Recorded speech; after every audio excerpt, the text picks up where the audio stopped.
नमस्कार दोस्तों। आगे अर्जुन बोलते हैं कि हे मधुसूदन, मैं युद्ध में भीष्म और द्रोण जैसे पूजनीय गुरुओं पर बाण कैसे चला सकता हूँ।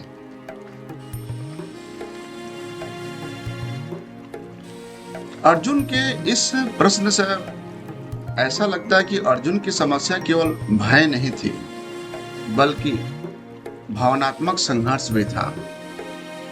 वे अपने गुरु पितामह के प्रति सम्मान के कारण विचलित थे और प्रियजनों के प्रति मोह भी था। और आगे कहते हैं कि ऐसे महान गुरुओं के मारने की अपेक्षा इस संसार में भिक्षा मांगकर जीवन बिताना बेहतर है। उन्हें मारकर प्राप्त राज्य और सुख रक्त से सने हुए होंगे। अर्जुन को यहाँ लग रहा था कि युद्ध की विजय भी उन्हें सुख नहीं दे पाएगी। फिर आगे प्रश्न करते हैं कि हम नहीं जानते हैं कि हमारे लिए क्या श्रेष्ठ है। हम जीते या वे लोग जीते जिनको मारकर हम जीना भी नहीं चाहते हैं, वे ही हमारे सामने खड़े हैं युद्ध के लिए। यह अर्जुन की गहरी मानसिक दुविधा को दर्शाता है।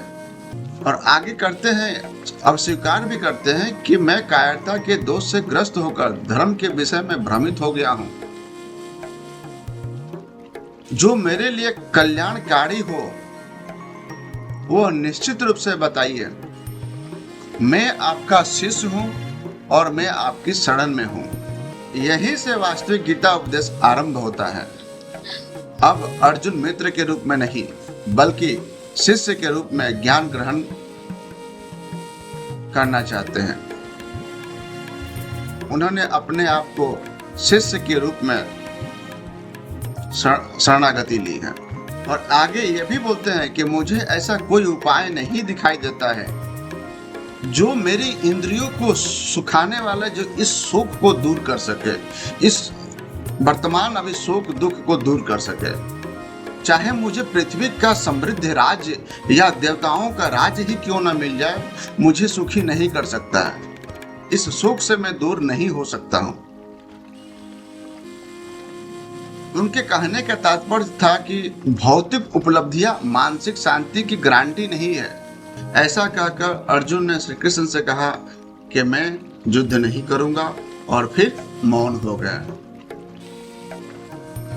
अब अर्जुन पूरी तरह निराश होकर निर्णय लेने में असमर्थ हो चुके थे।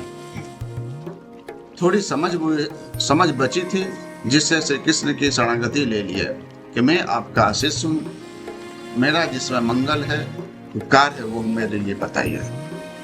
अर्जुन जिस परिस्थिति से, जिस समस्या से गुजर रहे थे, जिस कष्ट से दूर वो गुजर रहे थे, आज के समय में भीष्म और द्रोण जैसे पूजनीय गुरु या बड़े बुजुर्ग एक प्रतीक के समान है। आज के समय में भीष्म और द्रोण जैसे पूजनीय गुरु या बड़े बुजुर्ग प्रतीक हैं। चाहे वो हमारे ऑफिस के बॉस हो, या कोई वरिष्ठ अधिकारी, या परिवार के कोई बुजुर्ग, या वे लोग जिन्होंने हमें शिक्षा दी या मार्गदर्शन दिया या हमारा भरण पोषण किया।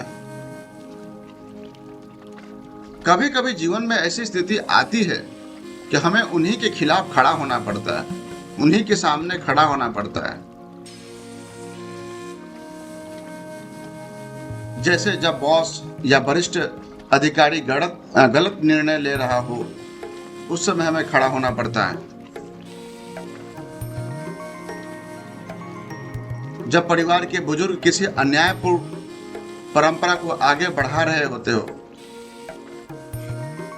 या जब गुरुजन किसी पुरानी सोच को थोप रहे हैं जो आज के समय में सही नहीं है।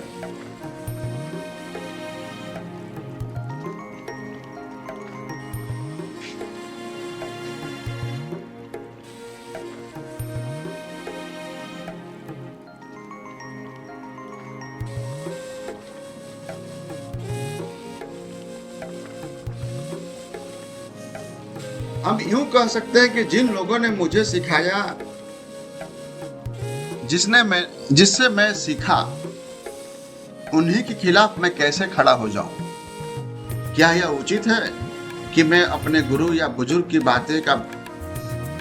बात का विरोध करूं, भले ही मुझे लगे कि वे गलत हैं? अर्जुन का सवाल युद्ध भूमि में था, लेकिन आज के जीवन में यह सवाल नैतिक संघर्ष का है। आज क्या हमें अपने पूजनीय बड़े व्यक्तियों के गलत निर्णय का विरोध करना चाहिए या चुपचाप सहन कर लेना चाहिए? यह द्वंद्व स्वाभाविक है। सम्मान और कर्तव्य के बीच संघर्ष हर युग में होता है, पर याद रखो, सम्मान का अर्थ अंधे बनकर अनुकरण करना नहीं है। सच्चा सम्मान वही है जो सत्य और धर्म की रक्षा करे। दोनों सेनाओं के मध्य शोकग्रस्त अर्जुन से भगवान श्री कृष्ण मुस्कुराते हुए बोले। यहाँ पर भगवान की मुस्कान यह दर्शाती है कि अर्जुन की समस्या का समाधान ज्ञान द्वारा संभव है। अज्ञान के कारण उत्पन्न शोक को आत्मज्ञान दूर कर देता है।